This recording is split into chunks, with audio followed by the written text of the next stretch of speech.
So we've gone from exemptions from tariffs to more tariffs on Monday. No one really knows what's going on anymore, and everyone is gaslighting everybody. Honestly, the gaslighting couldn't be further from the truth, with Jamie Dimon basically saying everything's hunky-dory for the future, while millennials and Gen Z essentially feel more depressed than ever. We got Tom Lee coming out basically saying that he sees a large stock market rally going into the rest of the year. Tom, you were wrong about this market downturn, right? You said at the 200 that, oh, it was going to bounce around here. Then we went another 10% entering bear market. Yes, it could be the fastest bear market in history, with the S&P getting back above its rotationary level, right? But above the 20% down. We also saw the NASDAQ similarly get back above that little red line, right? At 431.85 right now is the bear market territory. So we entered a bear market on the NASDAQ for about a week. Congratulations. But we've also seen in history where this thing continues downward, right? The sentiment has not improved. Fear and greed is at 13. Previously, we closed at 3, 8, and now 13. Slight improvement, but honestly, it has cratered, completely cratered. And we've seen that once we entered these longer periods of extreme fear, similarly how 2022 was, then we can stay here for quite some time. When markets returning basically nada for the rest of the year is a huge possibility. Even though we got some relief with exemptions for semiconductors and various other things like chips and everything, we're going to get more news on tariffs coming into Monday. So are we really getting an exemption? Did Apple basically just airlift 600 tons of iPhones for no apparent reason, and thus, or did they actually play it smart by sending all these iPhones into the United States prior to all this craziness from happening? Trump says he'll provide more information on chip tariffs on Monday, which is definitely going to hit Nvidia. A lot of people are not going to be wanting to hold semiconductors heading into Monday without the uncertainty of what's going on. We could see a massive rally, could be an awesome dip buying opportunity. We're going to be talking about that and more. We're going to give you guys the weekend levels for the S&P, NASDAQ, and Russell to really know where we need to stay bullish or where we need to stay bearish, where we could be finding dip buying opportunities to where we could be looking to maybe sit on our hands. And even the Fed themselves has said, well, inflation expectations are anchored pretty well. Well, sir, the only thing that's anchored pretty well is that you're going to be cutting rates this year,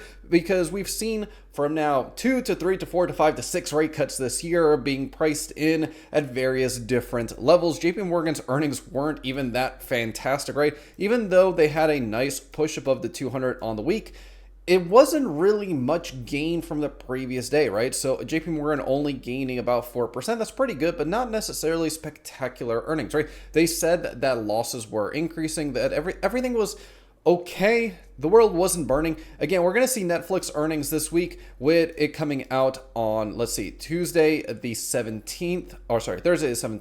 That's going to be a really interesting play because it's going to be a Friday end of close week. So it's definitely a good option play if you're looking for that. I'll be posting that video later this week. So make sure you guys are subscribed to the channel with bell notifications on. Thank you so much. But everyone's been gaslighting you guys for the longest period of time, because honestly, no one has any bloody idea where the market is going and where it could be going. All we have to do is look for opportunities. Now, this is where we kind of differentiate ourselves or have a different skew than everybody else. Who bloody cares if the market keeps going down? Because historically, right, let's speaking on the monthly level, historically, even though you have horrific periods of time, right, the banking crisis here, the Fed tightening cycle here, the temper tantrum back, 2022, like, you know what's funny, guys? Look at this one up here, and then look at that one over there. It doesn't even look like it was bad, right? In hindsight, right? These things just get more massive as they keep going, right? As the expansion kind of just keeps going, these corrections get more violent, but the runs up also get even more violent than that, right? So we can see everyone thought the world was ending here, and look at the expansion it created. Everyone thought the world was ending here, and look at the expansion it created. It's kind of like this stair step in the larger, broader picture, and these corrections are basically mild. And also, we really didn't have a good hard correction for almost, let's say, several years, right? Coming out of 2022, 2023, we only saw mild corrections of approximately 10%. Going back to September of 2023, we didn't really have a hard correction, right? That was 4% during the banking won dollar yen unwinding, right? The Japan carry trade.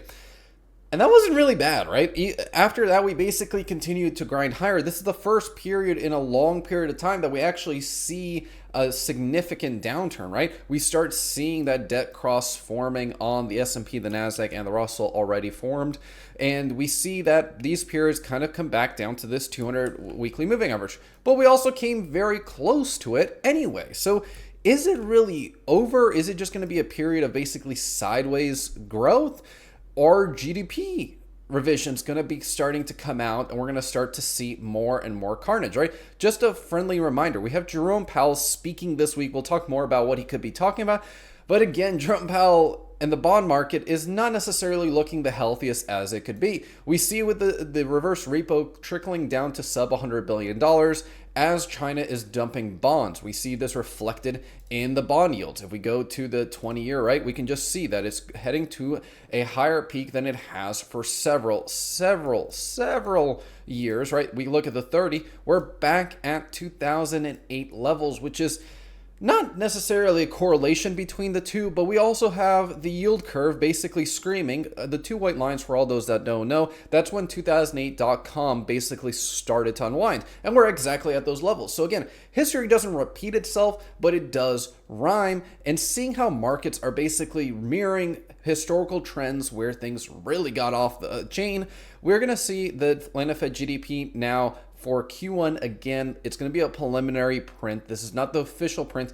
We don't get the official print for GDP for quite some time. I believe it's going to be actually next week once we get that print. But we're also going to see housing starts and building permits. Again, we talk on this channel, everyone that's been telling you, oh, the market's going to do this, the market's going to do that, have also been saying the housing market's going to crash. And guess what? It's not going to damn crash because there's no data to show that. We're going to probably get another data pool to show housing median price is probably going to be going up in March as it historically starts ticking up into the summer season. Sadly, for those that want to buy a house, it's not looking too bright for you, especially now. You're going to have higher home prices and higher yields thanks to China. So thank the nice CCP party over there for raising your interest rates on longer dated yields. And the Fed can't do really much about it. I covered all that in the video. I also have it linked in the description if you guys want, and the end of the video as well. Thank you all so much for watching thus far, but let's dive into what the S&P is going to do this week. And this is definitely going to be one for the history books because, yeah, it's been a rough week and I don't foresee it getting any kinder to us, right? So talking about the S&P, we really have two tales of the story, and it's going to be essentially, do we continue going up? That's the only thing that we're going to be looking at. We have such a wide range, right? I can't even tell you if it's going to be up or down this week.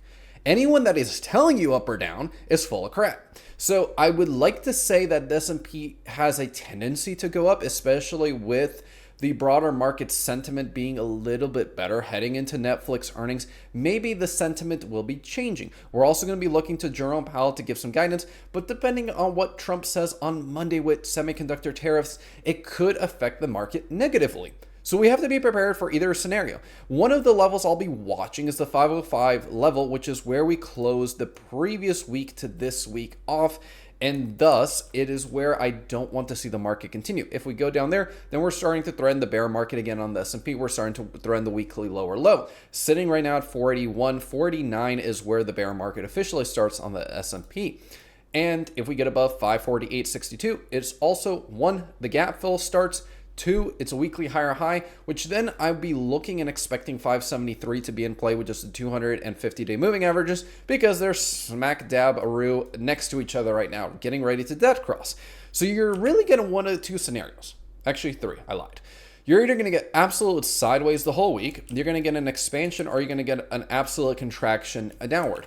I would say the contraction downward is dependent on the market sentiment of what Trump says about semiconductor tariffs, if there's any further escalation with the tariffs, and if we get maybe any news deals coming out, right? Is any country going to sign a deal to lower tariffs to nothing? Or if we see another country be added to the retaliatory list, or if China does something even more dumb. So again, it is highly dependent on the catalysts that come out through the Black Swan events this week, mainly being who says what. We can only assume based on the levels where the market will continue. And yes, I know that the market can only go up, down, or sideways, as some of you are probably fiercely typing in the comment section. It is one of those weeks that there is no certainty in what direction you pick. No one can tell you what it is. It can only be from what the levels that we react. Basically, we start breaking down below 524, I would expect 505 to be hit. If we break above 540, then I expect 548 to be hit. That's all I can deduce from this, and I'm sorry that I can't give you more information. I'm just not trying to gaslight you by telling you, oh, the market's going to go up like certain fund managers are saying right now because they want to manage your money and basically make fees off of you. Similarly, the NASDAQ kind of has a little bit of an inverse story, right? Number one, 431 is where the bear market starts again. We don't want to cross that line again because that would really signify more of that downward trend, similarly looking to 2022, a longer period of downtrend, and also heading into tech earnings. That's not what you want to see from the sentiment of the NASDAQ. Now, JP Morgan was a good sign of like, hey, there's still some bullishness there. And we're looking at 467.83 to be broken for the weekly higher high. It's not going to be a gap fill, but it's going to be an area of concentration of previous volume, meaning that that area is going to act as resistance. If we get through that resistance area, then it is going to easier for us to expand higher. That would really cancel out a lot of these bearish theses. And then we would have to look what the 250-day moving average are going to do.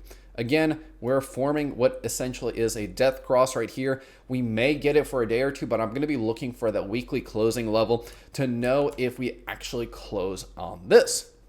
Last but not least, looking downwards, 431, 422 is where we break down. I'm not expecting necessarily that, but I would like to see not the low for Friday's close, 441.57, to get blown out. If it gets blown out, we will see what goes on. We're going to have to also see how treasury yields react and everything because everyone is watching the bond market very, very carefully. The Russell is a similar story to the S&P and everything. We're in between two critical bounce points. The yellow lines were previous highs going back as far as 2020, right? So 171.78 was a strong bounce point that I called out previously. Not to toot my own horn, I don't want to see that low necessarily get broken. It is also correlating to the low of the week. And again, 588.76 was a bounce point that I said I was very interested in, is now acting as resistance. So 192.11 is where we're going to basically break the new highs, maybe get out of the bear market on the Russell, maybe even form kind of inverse head and shoulders forming right here.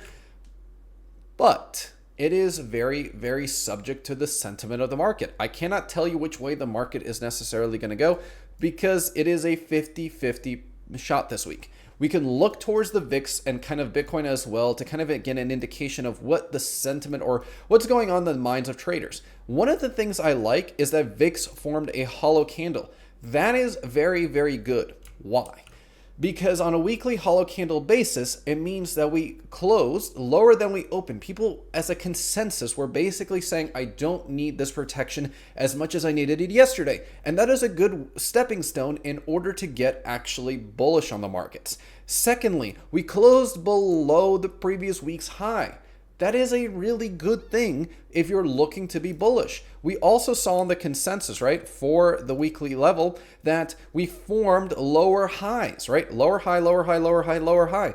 That is really, really good if you're wanting to say, people saying that we're offsetting protection. They're buying protection and they're closing it the day after. That is really, really good, but this is where the caveat comes in. You did not actually close lower than the previous week, right? So we closed down here previously and we formed lower lows, right? Or sorry, higher lows right now. We also formed lower highs as well. So it is anyone's game. Again, we're going to have to pay attention to the VIX to really understand what is going on. Are traders going to start losing that protection? Are we going to close below 30? That's what we're going to be mainly looking at for the VIX to basically cement the bullish thesis corresponding to the indexes running to weekly higher highs. That is what we want to see. We want to see the continuation of the expansion. And also, a lot of people have pointed out that the dollar weakening from 108 all the way down to sub 100 is a bad thing. Well, a lot of companies in their last earnings cited the dollar strength as a problem because they transact in a lot of foreign currency markets and it actually caused them losses. It's amazing how these traders and hedge fund managers are gaslighting the whole situation. A weaker dollar is actually bullish for companies because they don't have to be, when they translate those the other currencies into dollars, it will benefit them in the long run. And also, majority of their transactions are in dollars anyway here in the local US, so it's not going to negatively affect their profit margins there, but the international transactions is going to benefit them significantly, especially with the euro dollar trade going in the opposite direction, the dollar weakening, euro strengthening. That's going to benefit a lot of these companies that were getting hurt by that do a lot of business. Amazon, Google, Meta, shall I say more, right? Those big name companies, especially like all the semiconductors. So that is showing strength there. We also can look to Bitcoin forming weekly higher highs, weekly above the 200, not necessarily weekly higher high. Just let me fact check that, right? So we did not form. We had a weekly breakdown, failed breakdown, and subsequently consolidating in this area. So we're going to keep an eye on Bitcoin. Can we get above this bloody 88,000? I'm hoping so, because that would signify further expansion, right? That would signify that Bitcoin is finally forming a higher high, right? So all we have is lower high, lower high, lower high, lower low, lower low, lower low. But now, can we form the higher high and higher low? That is what we're going to be looking at this week specifically, and also with semiconductors, how they're going to be playing out. There's definitely a lot of opportunities, right? Especially with the next CPI report. We talked about this in the discussion video last week. Oil being such a negative force, around $61. If it stays down here, the next CPI report in May is going to come out absolutely clutch and most likely result in the Fed cutting in May. They will have the green light to cut in May, but oil needs to stay below essentially $65 a barrel. If it doesn't, then it's going to result in higher inflation, stickier inflation, and you may actually see 2% inflation on the next report. Just my thesis as it is. The Chinese market did have a little bit of recovery, but not as much as the US market from its massive 13% gap. So again, when they tell you that this country is stronger in the trade war, I highly doubt that. And Fatal will give you guys the biggest winners and losers for the week, and we'll be back to discuss a variety of topics, including the EU and China basically buddy-buddying. So stay tuned for that. So this week we had a massive amount of volatility, mainly of course due to the whole tariff war between Donald Trump and Xi Jinping of China. And well, things were not looking too rosy about the start of the week, and then out of nowhere Trump announced a whole thing of a 90-day pause, which brought up the stock market a lot. As you guys can see right there, 1 p.m. boom, instant rise from 5,037 points on the S&P to a high of 5,456 points. Now, the following day it did crash a little bit. However, we basically ended the 5-day up 10.15%, and on Friday it gained 1.81%. Looking at this past week's dividend hikes, we got Fastenal hikes dividend, and actually this is the second time that they have hiked dividend, and recently it was a 12.8%. Really nice. Then we had Procter & Gamble, a dividend king, hikes dividend by 5%. Then we had Tanger, which is SKT, hikes dividend by 6.4%. Taking a look at this market now, we can see that it is a very big reversal, where as last week all the red was in the technology, well, basically everywhere. But we can see that now we are seeing a lot of green, starting with the technology sector. The worst performer here, really easy to find, it is Enphase, losing 9.39%. And the best performer seems to be the company Broadcom, gaining 24.37%. The consumer cyclicals, we can see that there is some red, however, it is mostly green. The worst performer, it is none other than the company does seem to be, guys, yes, it is this one, CarMax, losing 9.72%.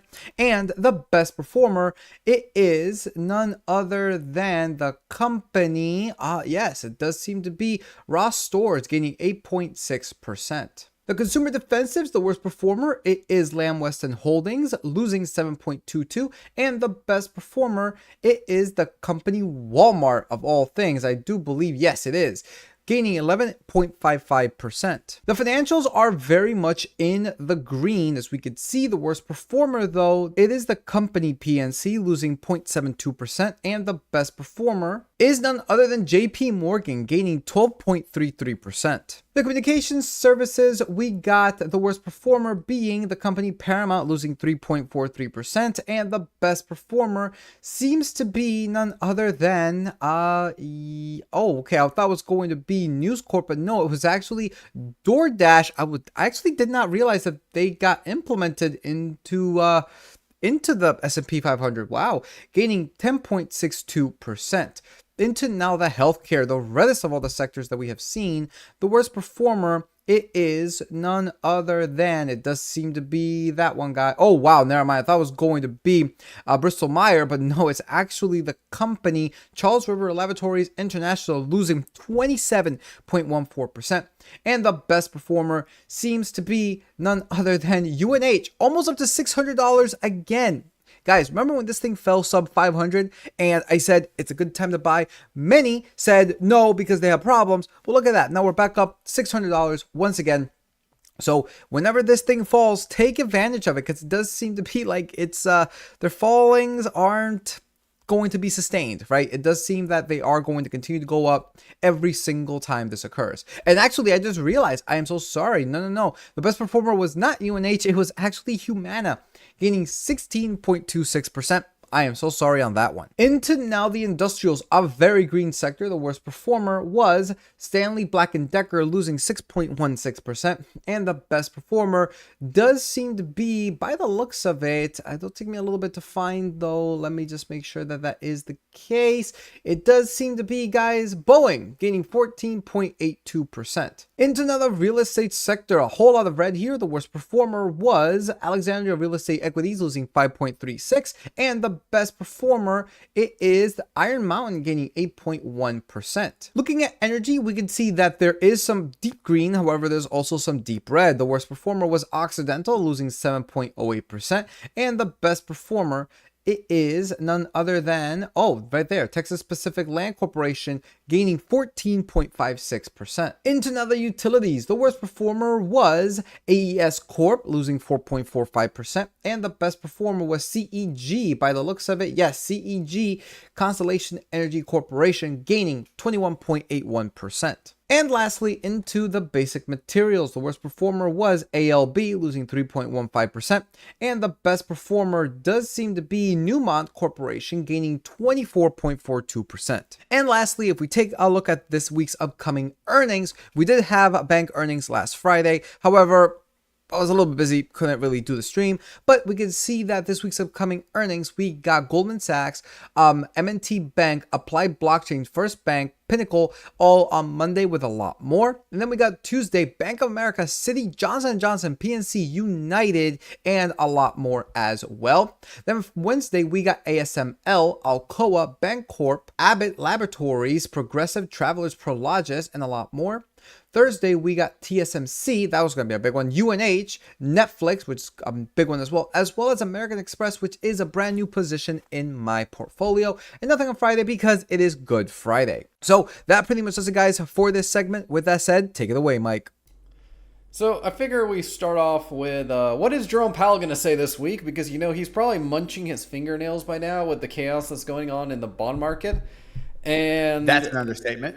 I didn't know he was talking, though. I did not know he was talking. Yeah, all these things come up always like last minute, right? Also, Atlanta Fed GDP now, right? Are we going to... The wager of the week. Are we going to hit negative 2.8, negative 3.2, negative 4.5? What damn foolery is it going to be this week? So this is what, on Wednesday? Yeah. Everything's Wednesday. And we're going to crush every millennial and Gen Z's dream with housing data on Thursday when houses go up. So it's especially after what Jamie Dimon said. Oh my goodness. It's like everybody, that right? is just ridiculous. So it's like Jamie Dimon, right? We got Tom Lee now with saying, the market's going to rebound after it fell 20% after you saying that it's going to be a magical year. I'm like, dude, you're basically saying 80% freaking stock market year. It ain't going to happen. First, so like the gaslighting is intense right now. Everyone's just gaslighting everyone to basically be like, just do this and then get demoralized afterwards to sell your... So I honestly think at this point, they want you to buy the shares, stock market drops, you sell the shares to fund their liquidity, and then they're going to buy it all up at the bottom, right? Like they're trying to basically... They've taken everything from you, and it's like... Now it's the time to take every last penny. You will owe nothing and be happy. Remember Be that happy. famous phrase? But Exactly. I do And want to. but here's the thing. Here's the thing. If you guys watch us, what do we say? What's the motto here, Mike? Buy more, buy more, and keep buying. Buy more, and if it keeps falling, you buy more. That's it. End of story. So End of story. If the generation ever wanted to stick it to the older generation, it was a funny quote from Louisiana Senator Kennedy. I don't know if you've ever heard any of his speeches. The dude's the funniest thing you have ever heard in your entire life. Like I love him for the sheer comedy value that he provides during his speeches. Have you ever? Is that the one that said? Is that the one that said that AOC is the reason why shampoo bottles have instructions? Yes.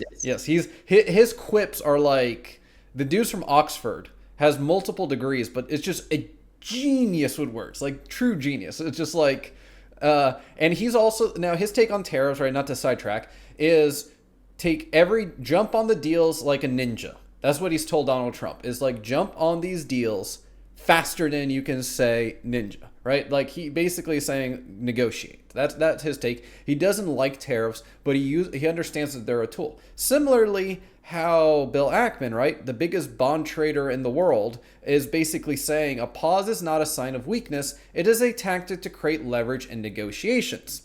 But again, and then like China saying U.S. tariff exemption is a small step to correcting wrongdoings, trying to act all like, oh, we were wronged in this. And I'm just like... The whole thing that has happened, we have had so much communist propaganda on X yesterday, I'm pretty sure even today, that it's absolutely ridiculous. The fact that the only story that came out yesterday that it was just Trump paused or Trump exempted chips from his tariffs. See, he caved. He's just like, but you guys didn't look at this one right there. You guys didn't even take a look at that one. Now, granted, this is only exempting, if you scroll down a little bit more, this is only exempting chips that are made in Taiwan. You can see there that, in contrast, chips made by the last paragraph that you have there on the screen right now. The last paragraph you have there. So right there. Blow it up for you. In contrast, chips made by Intel, Texas Instruments, ADI, and ON Semiconductors they're susceptible to the whole entire tariff. However, if you look at the one up there, where it says for U.S. designs, for U.S. designer chips such as QCOM, AMD, that outsource manufacturing to Taiwanese chip making giants, TSM, which is Taiwan Semiconductor, basically these will be taken as if they're from Taiwan. Yeah. People were like, oh, but you see, this is only from Taiwan. Yo, like 60% of U.S. chips are made in Taiwan. Yeah. So I don't get where you're coming from this. Okay, I get it. Trump is exempting all chips. Here's the thing, though. That was a one-off statement. I believe that yesterday he came out to Forbes. He had like a small interview, funny. Like outside like a plane. Funny, right? We make a video talking about this. Not 3 hours later, we talk about Trump will provide more information on chip tariffs on Monday. So I'm like, all of these people that are basically gaslighting everybody, saying that, oh, he caved. I'm like, he didn't even specify. Like, I was reading the articles. I'm like, what does this mean? What does this mean? I need to have more information. Oh, we're gonna have more information later. Trump says something. That doesn't mean that's going to happen. Oh yeah. Right. Well, it's the same like when they were gaslighting they're gonna have a 90-day pause, and he comes out and he's like, you guys are full of crap. Or maybe when Trump has a way of saying things where he's just like, he just says things off the cuff without any detail, and then much later he comes out with a detailed version of it. You're like, oh, that actually does make sense. It's A/B testing is what it is, right? So he gives you the general idea. Your mind fills in the blanks. The consensus is the right thing to do, right? So that's like, he leaves it vague for a purpose. And I'm like, we also had, I don't have the article, but I saw it. Adam Schiff is basically encouraging China to dump and crash the dollar. And I'm like, this is the next gaslighting that I want to talk about. So you remember when we were covering earnings last quarter, and we were talking about reading through a lot of these earnings, and we were talking about the dollar.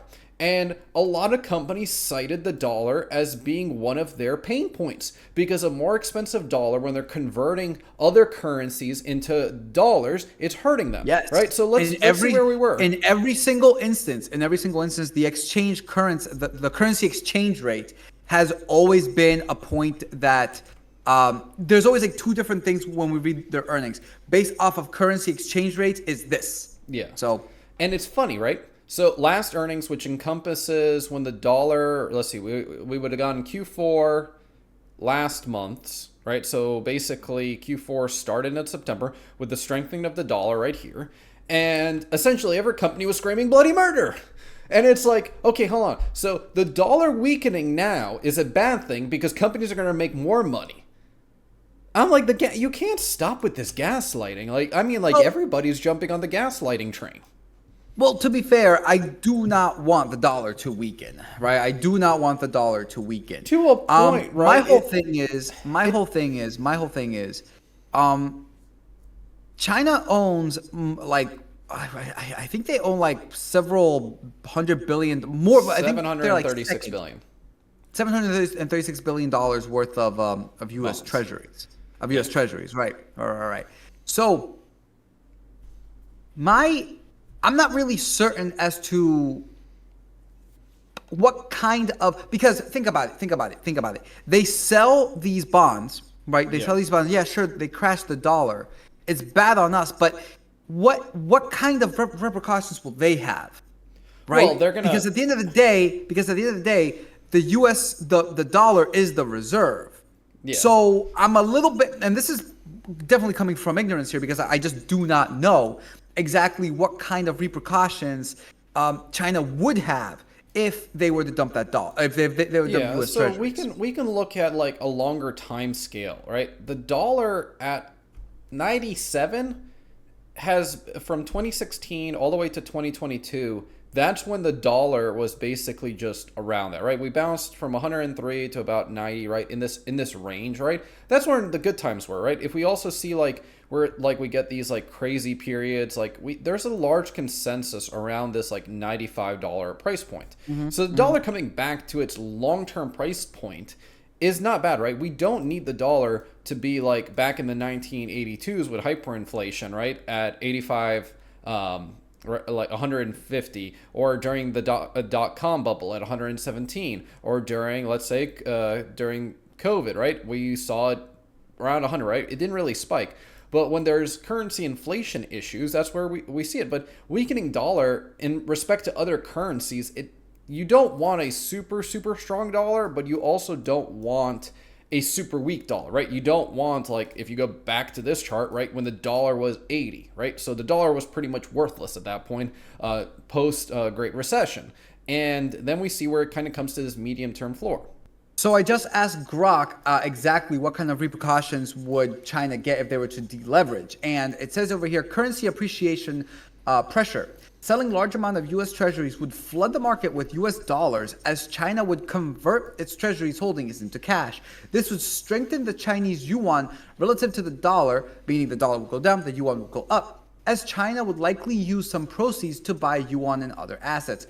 A stronger yuan would make Chinese exports more expensive, potentially harming China's export-driven economy, which relies on competitive pricing.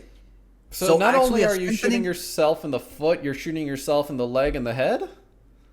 Another one is loss of asset value. Rapidly selling treasuries could depress their market prices, especially if done in large volumes, as it would increase supply and potentially push up yields. This would reduce the value of China's remaining treasury holdings and any other dollar denominated assets, leading to financial losses for the Chinese government and investors. So this is, and there's a lot more, by the way. There really is a lot more. So that's a self-fulfilling prophecy, right? So you sell because we all know the face value of the bond goes down with the value of the yields going up. So by math, right, you already have a liquidity crisis in the bond market, right? Like, we're already seeing the reverse repos starting to drain sub 100 billion back again. And Jerome, like, when this thing was going up to 300, Jerome Powell was probably sitting happy and pretty because he's like, I got plenty of liquidity.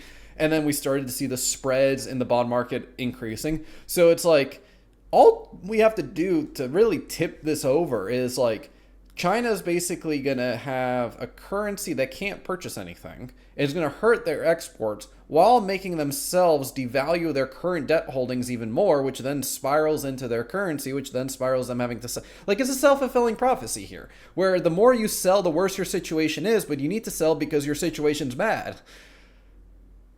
Yeah, That this is kind just of horrible. macroeconomics, this kind of macroeconomics when it comes to U.S. Treasuries, it's very complicated, and this is so much intertwined in here. It's just absolutely nuts. And this is why it really, everyone really is. you call technical trading voodoo magic. I call forex trading black magic.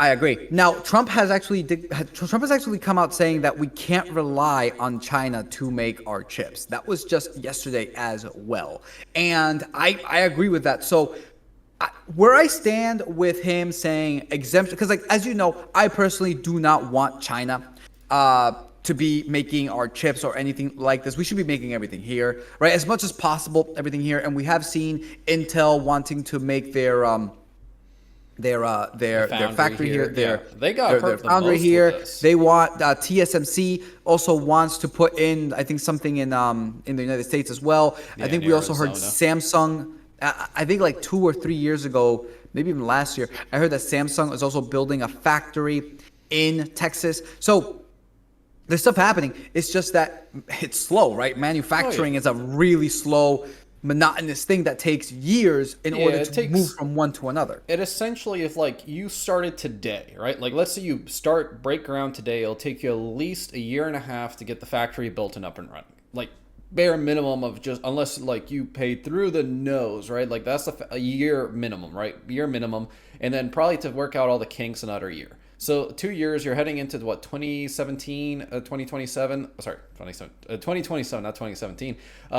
You're heading into that, and you're essentially like have to deal with the intermediary, right? Like Apple basically was like, we're shipping all our iPhones in before this tariff date. The way tariffs work is from the port date, because Apple owns them once they're in the port, essentially going into the United States. So that's why they were like air shipping the living hell out of them. So like even if they landed after the tariff date, it would basically be like the old tariff. And they were like petrified, right? Apple's entire business was at threat. The largest company in the world, and like you're basically putting a bullseye on them, saying you will like, and then I love it how people are like, oh, the iPhone's going to cost $3,000 instead of $1,600. Maybe buy a better phone. Or maybe Apple should just make it here. Yeah. Well, no, they were saying if they make it here, it's going to cost $3,000. Oh, okay. Well, so I'm like, okay, well, then someone else will find a better solution that doesn't cost the consumer $3,000. But then again, iPhone users are hell bent on paying whatever price. And if people still want to pay $3,000, then so be it.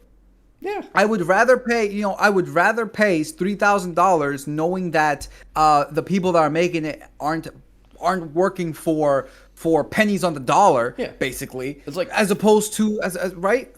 Yeah, yes it's or funny. no? It's funny the people that will say, "Oh, the company's immoral," but then we'll buy an iPhone that a child gets paid $2.57 a day to make. Right. It's like So yeah. So it's like there's also a moral aspect of it as well, and it surprises me that some people just, on one hand they say one thing, and on the other hand they say, oh no, but we can't do that. We just can't do that. They say, like, for example, like Exxon and Chevron are immoral for drilling for oil, but the same way then they'll go buy an iPhone. I'm like, at least when I buy Apple stock, I'm like, I'm buying it because you guys are taking advantage of the situation you're given, and I know it's absolutely the most immoral thing in the universe, but I don't care because that's how the stock market is. Show me the company, I'll show you the immorality, as we say. Basically. Yeah. And so then, in regards to all of these tariffs, just to say one last thing on it on my end, is people right now are complaining, oh, Trump capitulated. I'm like, can we please just wait? Like, can we not shoot our load, that early? Let's see what he says on Monday. Let's see what the detailed plan is, and then we can complain or not complain. Everyone's acting like the 90-day pause can't just be ripped out in a heartbeat. right? Like this pause is all on the whims of this Well, man the right here. 90-day pause, the 90-day pause is different than the chip exemption, Oh though. no, but I'm I'm saying any talking of these things can literally be like, no more. Strike of the basically, pen, yeah, no more, right? Like, basically. and the thing is, like, what people are like with the Fed. I want to talk about Fed expectations, but it's Sure. very similar to tariffs, right? Everyone's doing this left and right about like expectations for the Fed and then for tariffs, and they're acting like now the tariff situation's under control. Like, yes, it's nowhere near under control. And Under what control. Xi Jinping says something to piss Trump off. Trump lands a 300% tariff on him, right? Like that could be tomorrow's news for all we know. And like we said, it's a great buying opportunity because essentially you're going to get companies discounted for 2 years ago. And also, like I was watching the Tasty Trade team talking about how the market was recently, and they're like, you had a frothy market for 2 years with no 10% correction for almost 2 years. It's like you were bound to have a hard correction, and now it just turned into a little bit of a bear market. So again, it's like fortunes are made in bear markets. Like people being able to buy these stocks at these low levels, and everyone's saying, "Oh, the Fed's not." I foresee the Fed right now. Right, I'm in the camp of this 16% in May, because me and you both talked about during the CPI report how we may get 2% inflation next month. Right on the Fed is going to meet on the 7th, right, and the inflation report is going to come out basically right before then. So again, we're going to be in this really, really warm, fuzzy scenario to see this. So, what do you think the inflation report is going to Breaking. be? This is just breaking news, by the way. I'm looking at X right now. From Eric Daughtry. He's a pretty good I guess not collaboration, but compounder of news. China calls on Trump to cancel his reciprocal tariffs. Return to mutual respect. So, yeah, right there, as of 26 minutes ago. So, if China won, why is this still occurring? Why are they calling Trump to cancel his reciprocal tariff? Because they know it hurts. Yeah, Because they know. because they know they can't. China's economy is a paper dragon that you can't fund this trade war. The U.S. can basically sit here and like, for lack of a better term, the U.S. could print money till the cows come home to roost. Yes, there'd be consequences in the future, but China would literally fall off a cliff. Right. Correct. So, that's just basically my last two things when I just wanted to say in regards to the whole tariff situation. I say wait until Monday. Let's see what happens, and then we can complain afterwards, or Oh not. yeah, We'll see. Monday's gonna be a very, very interesting day. And final thoughts on this is stop listening to all the gaslighting guys, right? Like when Tom Lee talks about stuff, I know we have people that like Tom Lee on this channel. It's a broken clock's right twice a day. The same way Jamie Dimon going from one side of the equation to the other side of the equation. I'm just like, the only person that's actually like staying relatively like sane is like not Ray Dalio. What's Bill that Ackman. guy's bond trader? Bill Ackman. Bill Ackman. He's the only one staying sane in this thing. He's not a bond trader, but yes, Well, he's more than just a bond trader. he's though, known for his his biggest short on the bond market, right? Like that he timed perfectly. But again, this guy has been consistent in what he's basically said, and he doesn't talk a lot, right? He's not like Jerome Powell that comes out every single week, which we're gonna see what comes out of the horse's mouth on Wednesday, right? With also the Atlanta Fed GDP and also a bond auction. Just coincidentally, he's talking right out of bond auction. So gotta love that. We're gonna see what the spreads come out as that. We have plenty of Fed speakers, which are probably going to come out and basically tell you the world is ending every single day of the week. Nothing really new, right? Retail sales, core retail sales, and all this stuff like just a crap ton of Fed speakers coming out this week. Thursday, we got the housing data, again, Atlanta Fed GDP, and Friday is a holiday where the stock market is closed, so it's going to be a low volume week probably, which is coincidentally also Netflix earnings on Thursday. So meaning those options are not going to expire till Monday, which is going to be really, really interesting to see how that all plays out. That definitely could be a big catalyst move, especially with Netflix kind of setting the tone for the earnings going into tech week. So any expectations for Netflix, you think? Good, bad? Well, I did see that, but I did not bother to take a look at the let's see, NFLX. I did not even check on the revisions on it, and oh wow, we are expecting massive downturn on it. Really? 20 revisions, 17 to the downside. Well, 17 to the downside. what with Netflix, right? So we can talk about it, right, real quick. Sitting at $918 per share. Really, the upper end is 950, lower end 821. So if the expectations come in, it's definitely going to be kind of fulfilling this head and shoulders that's been formed kind of right here. So we're gonna see, or is it gonna form like that inverse head and shoulders kind of here? So again, there's two scenarios that can play out for it, right? So we're gonna see how that all plays out. But again, analyst expectations have been pretty wrong recently, especially with this like latest batch of earnings. But again, like looking at this, right, 13 to 17 over here, it is a little bit concerning, just because it is a lot of revisions to the downside, while JP Morgan had a good, basically all the revisions to the upside, but it didn't really get like that traditional pop. Probably won't play Correct. Netflix earnings just because I want to see how that tech earnings. JP Morgan wasn't really like a banger earnings, so I want to I see how mean, tech. I mean, I mean, yeah, you're right. They did not because Yeah, they had no. 4% after the JP crazy move Morgan, we JP Morgan had. had a big pop. JP Morgan had a 4% pop on Yeah, Friday. but you just dropped 15% off a cliff a day ago. So it's like I wanted to match the magnitude of it. The same one with Netflix, right? If we go look at Netflix chart, right, I'm expecting that this thing can pop all the way up to past 1,000 again, or crush below 800, right? Like I'm expecting a $200 move on this thing if it's going to have any movement at all, and we could honestly just have nothing, right? So the other question is, do we get a revision on the subscribers, right? Do they just come out and be like, hey, sorry, we made a mistake on this subscribers count? Because that was a little, I'm not saying that it couldn't happen, I'm just saying it's a little suspicious. Right. So with that, guys, we're going to conclude today's video. Thank you all so much for watching. Make sure you guys check out the two videos linked over here as well, which we talk about more in depth about what happened with the tariffs, along with the CPI coverage live stream. That was really, really interesting to see all the various things that changed on CPI. Throw it in the comment section below what you guys think the inflation report for May is going to come in at, and also what Netflix earnings is going to be. Thank you again so much for watching, and I'll hope to see you in the next one.